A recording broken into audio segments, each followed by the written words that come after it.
Hey guys, welcome back. My name is Faizan Khan and in this video we will see the functionality of this mic button. In the previous video we completed this GUI and added functionality to these buttons.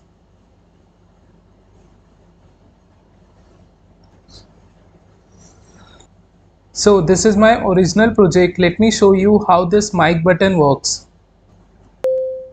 What will be the remainder when 17 is divided by 8?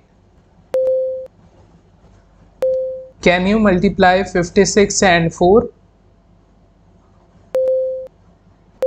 And can you divide 56 by 4? So this is how it works. I really enjoy this functionality. We just have to give voice commands and it will perform calculations for us. So let's get started and add functionality to this mic button. So here we have a mic button. I'm going to provide a command to this mic button. So whenever you will be clicking on this mic button, this particular command will be called. So here I will simply provide a function name. So this is a function that we need to define and I will be defining just after this. Def audio. Let me print some text so that you can understand how this is working. If I run it and if I click on this mic button, you can see Faizan Khan is getting printed on the console.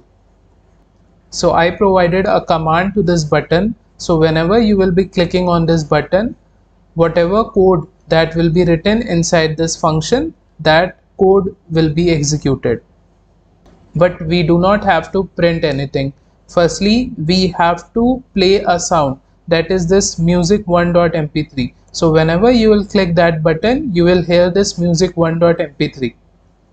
So to play this sound, we have to download one external module. So go to your terminal. Here you need to type pip install pygame.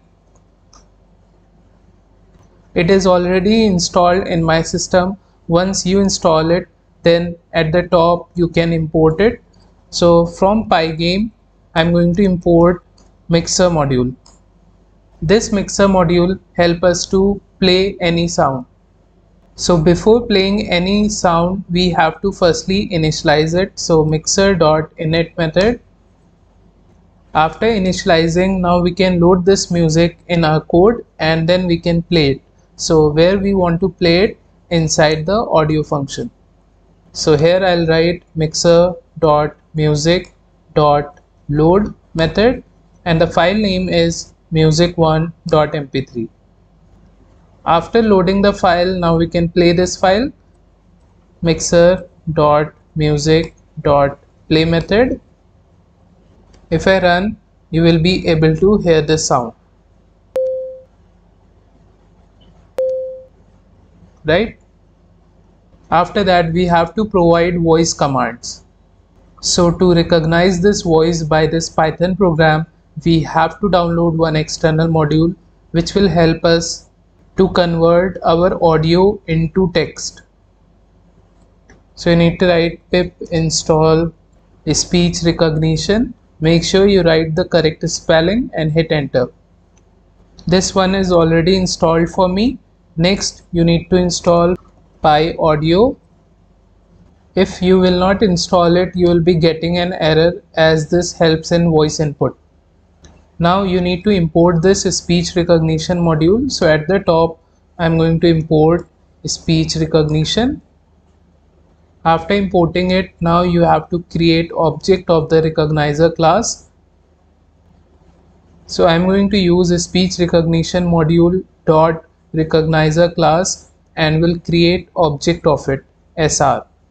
I already told you why we create object of a class, so that we can access the methods of this class with the help of this SR object. After this, now we have to create object of microphone class. Here I have created object of microphone class with the help of this with keyword, which simply helps to avoid exceptions. After this, we'll create try and except block. So sometimes when you speak something, your voice is not recognized properly. In that, you will be getting an exception error. So in that case, this except block code will be executed, and inside it I'm simply going to pass. So it will not provide any error to us, and if there is no exception, then this try block code will be executed that we are going to write now. So firstly, whatever you will speak, I want to set the gap between sentence 1 and sentence 2. For that, I have to use one of the method of the recognizer class that I can use with the help of this SR object dot adjust for ambient noise method. Here we need to pass the microphone object, and then we will mention the gap between sentence 1 and sentence 2, which will be 0.2 seconds. So if you take a gap of 0.2 seconds, after that whatever you will speak will be treated as a next sentence. Then we will listen to the voice through microphone and will store the voice in some variable. After that, I'm going to convert this voice into text. For that, I'm going to use recognize Google method of this recognizer class. And to this method we have to pass the voice, and it will convert that voice to text, and I will store that text in this text variable. And let me print this text so that you can see what it is storing. And just after this I'm going to play this music2.mp3, so it will be played in the same way. So I'm simply going to copy from here and will paste here. The file name will be changed to music2.mp3. Now if I run it, let me drag this so that you can see the output on the console. Add 25 and 36. Hey calculator, divide 17 by 6.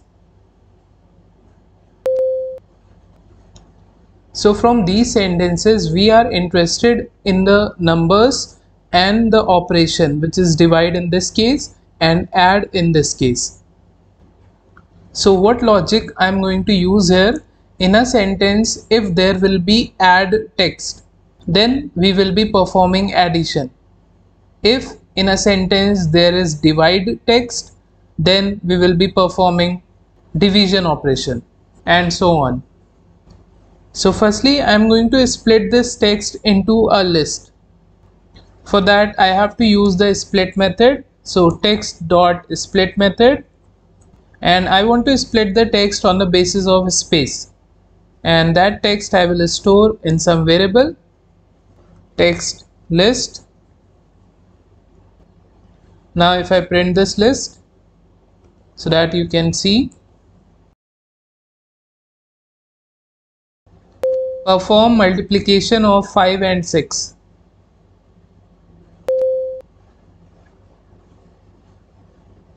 So you can see here this previous text is now converted into a list and is separated by space.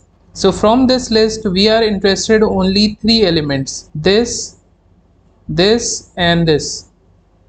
So we will check if in a sentence multiplication word is there, then we will be performing multiplication. So what I'm going to do before proceeding forward inside this audio function, I'm going to create functions which will perform different mathematical calculations.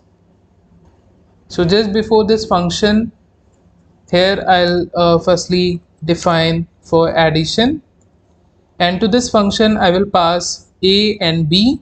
These two will be the numbers, and inside this function I'm simply going to return the sum of a and b. Similarly, we'll define for subtraction a comma b, and here also I'll return the difference between a and b. Similarly, I will do it for multiplication and division. So this is mul function where I am simply returning the multiplication of two numbers. Similarly, this is the div function where I am dividing a and b and then returning that. After this, I will create few more mathematical functions.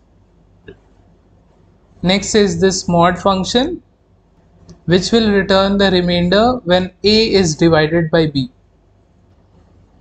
So to calculate LCM, I have used math.lcm method, and here I have passed this a and b value, and that LCM will be stored inside this L variable, and then I return this L variable. And for HCF, I have used this GCD method, which stands for greatest common divisor.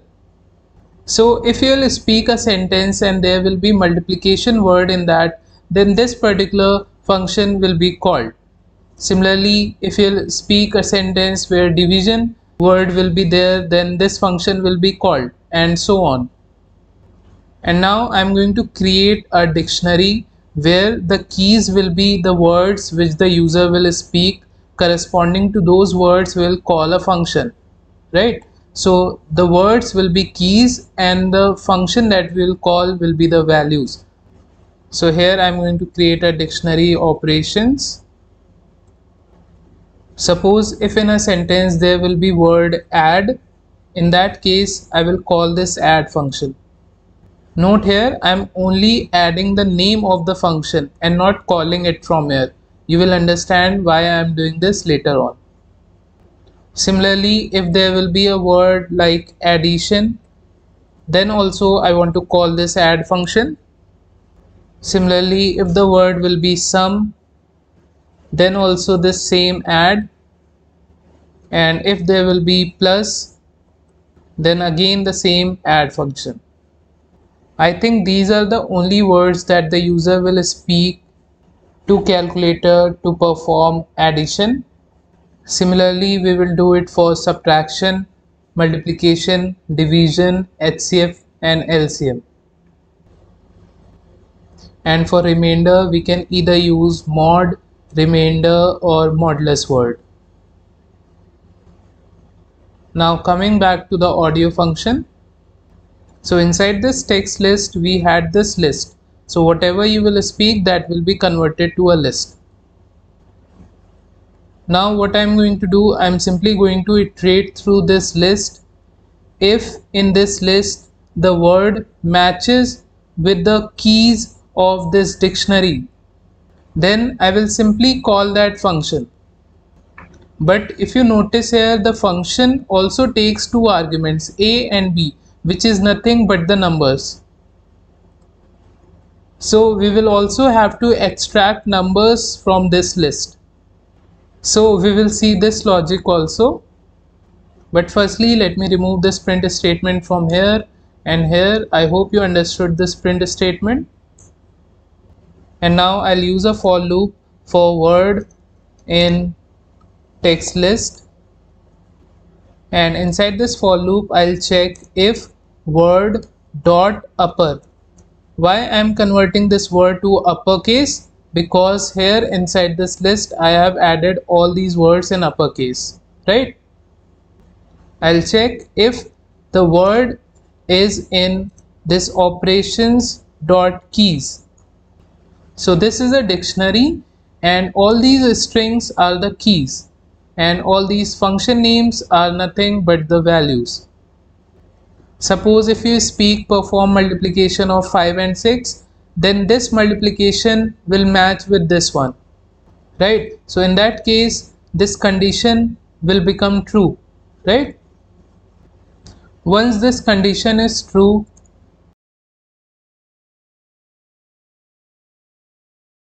so this is a dictionary. If inside this square brackets I will mention the key, which is nothing but word dot upper, then I will be getting the value corresponding to this word dot upper.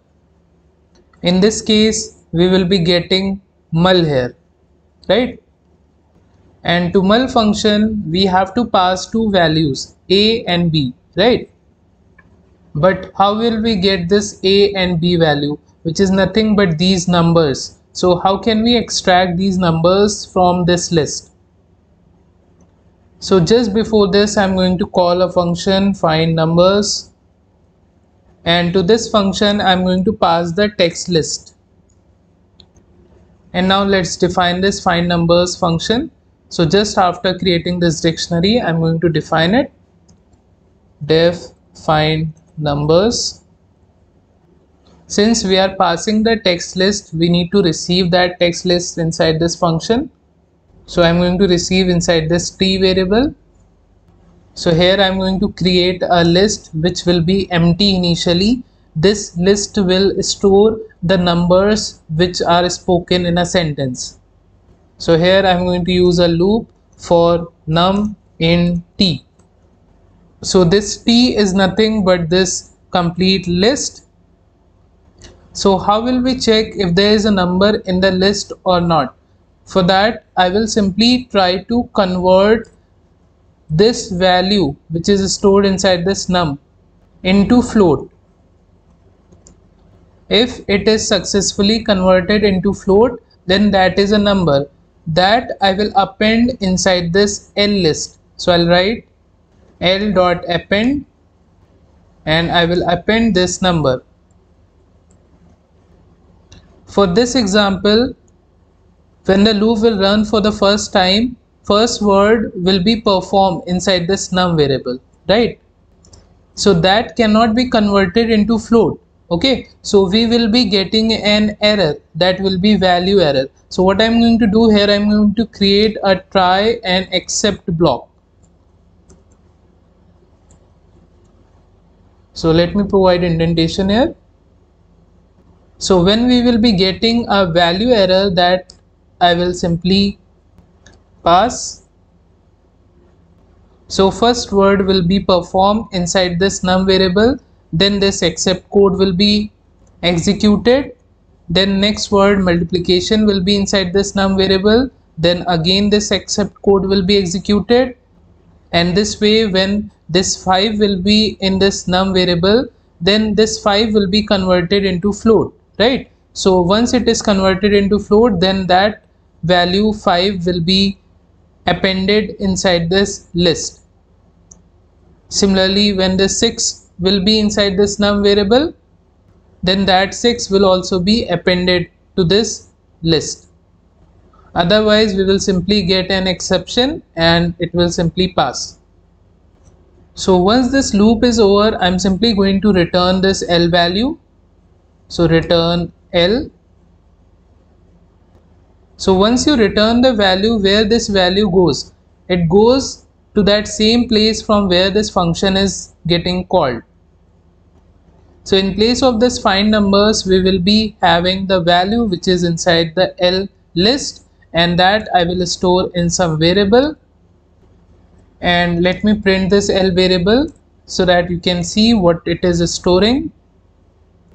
Before that, let me remove this, otherwise we will be getting an error.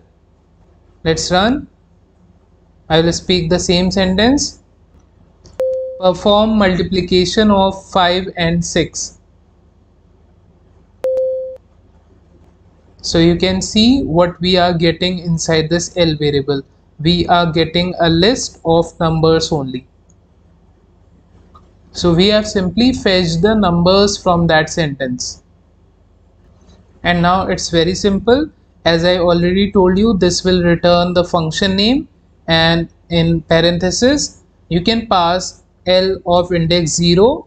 This will be nothing but this 5.0, and then comma L of index 1. This will be the 6. So this is A, this is B. So it will be like mul, and in parenthesis you will be getting 5.0, 6.0. And this is nothing but a function call. So once you call this function, so the control will move to this mul function. Here that 5.0 and 6.0 will be passed. The multiplication will be performed, and the multiplication result will be returned at the same place from where this function is getting called, and I will store that in some variable result, and that result I have to insert on the entry field. So I'll write entry field dot insert method, and at the end I'm going to insert this result. But if there is anything already written there on the entry field, I want that to be deleted first of all.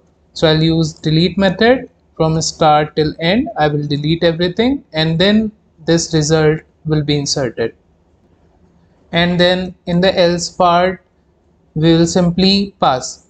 We will go to the else part only when you will speak a sentence which will not consist of a word that will be present inside this operations keys, right? Suppose you said I love my country. So none of the keys of this dictionary matches with this sentence. In that case, we will simply go to the else part and it will simply pass. Let me run. Let me ask it to perform multiplication. Multiply 23 and 14. So see, we are getting the result. Let me do a change here. So here I am checking in a sentence whether number is present or not by converting that to a float. If it is successfully converted, that means it is a number, right? So instead of converting that to float, I'll check if it is getting converted into integer. Now let's check division. Divide 82 by 7. That's it for this project. I hope you liked it. Thank you for watching.